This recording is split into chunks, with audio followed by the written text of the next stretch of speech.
Assalamualaikum warahmatullahi wabarakatuh.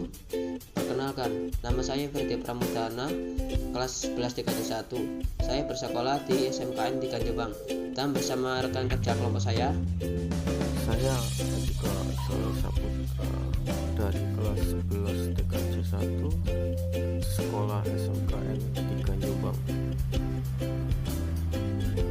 Oke, langsung saja ke pembahasannya.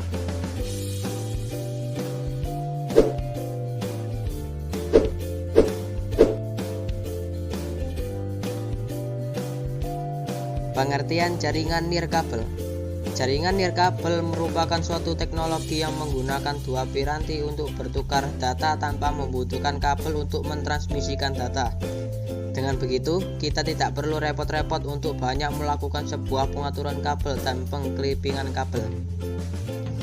Jaringan nirkabel ini menggunakan beberapa macam media transmisi tanpa kabel seperti gelombang radio, gelombang mikro, ataupun cahaya inframerah.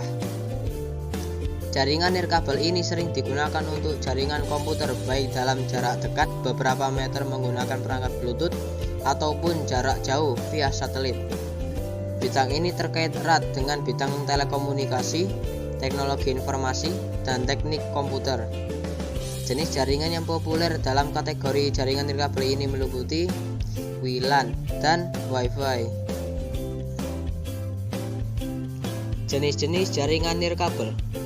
Jaringan nirkabel ini sama seperti halnya jaringan berkabel, maka berdasarkan jarak jangkauan transmisi datanya, jaringan nirkabel dapat dikelompokkan ke dalam bermacam-macam jenis jaringan, yaitu WPAN (Wireless Personal Area Network), WLAN (Wireless Local Area Network), WMAN (Wireless Metropolitan Area Network), dan W1 (Wireless Wide Area Network).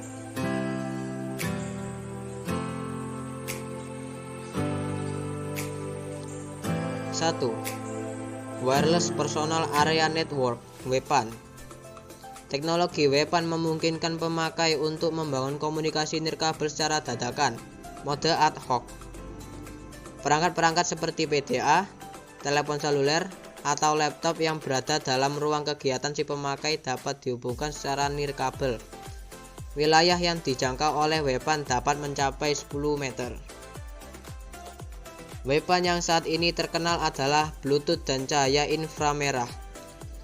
Bluetooth merupakan teknologi pengganti kabel yang memanfaatkan gelombang radio untuk mentransmisikan data. Data Bluetooth dapat ditransfer menembus dinding, dompet, dan koper. Sementara itu, jika perangkat-perangkat yang hendak dihubungkan relatif sangat dekat, yaitu kurang dari atau sama dengan 1 meter, para pemakai dapat pula memakai sinar inframerah.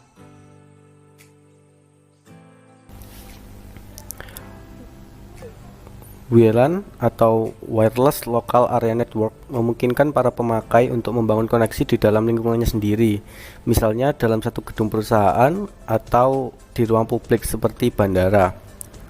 WLAN juga cocok dipakai di kantor-kantor yang bersifat sementara, tidak memungkinkan para penggunanya memasang kabel-kabel tambahan. WLAN juga dapat diterapkan sebagai pelengkap untuk LAN yang sudah ada. Bagi para pengguna yang bekerja sebagai karyawan, mereka dapat melakukan tugasnya dari lokasi yang berbeda setiap saat ketika mereka masih berada di lingkungan kantor. WLAN dapat bekerja dengan dua cara yang berbeda. Dalam infrastruktur WLAN, stasiun-stasiun nirkabel atau perangkat yang dilengkapi dengan kartu jaringan radio atau modem eksternal tersambung ke titik akses nirkabel atau Wireless Access Point.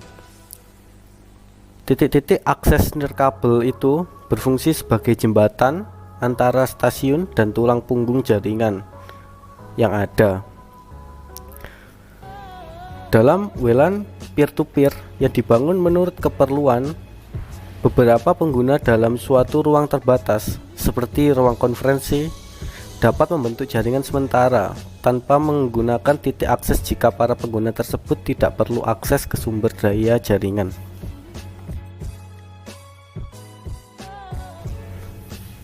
WMAN Wireless Metropolitan Area Network memungkinkan para pemakai membangun koneksi nirkabel di antara sejumlah lokasi dalam suatu daerah metropolitan. Misalnya di antara sejumlah gedung perkantoran yang berada dalam satu kota atau pada kampus universitas. Keunggulan teknologi WMAN adalah pengguna tidak perlu mengeluarkan anggaran untuk pengabelan. WMAN dapat pula ditambahkan pada jaringan berkabel yang sudah ada.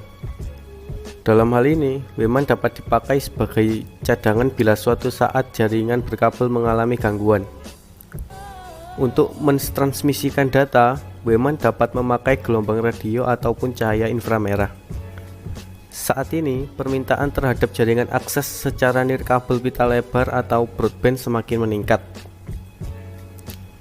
Meskipun sudah ada bermacam-macam teknologi seperti MMDS atau Multi-Channel Multi-Point Distribution Service dan LMDS atau Local Multi-Point Distribution Service, kelompok kerja IEEE 802.16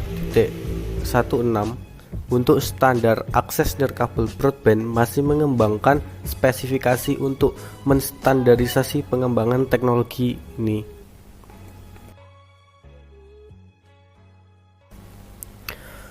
Wireless Wide Area Network atau WWAN.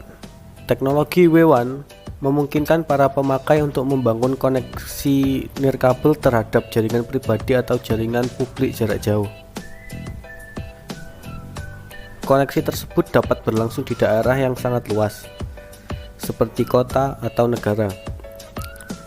Biasanya para penyedia layanan nirkabel memanfaatkan sejumlah antena yang ditempatkan di beberapa tempat serta memakai pula sistem satelit.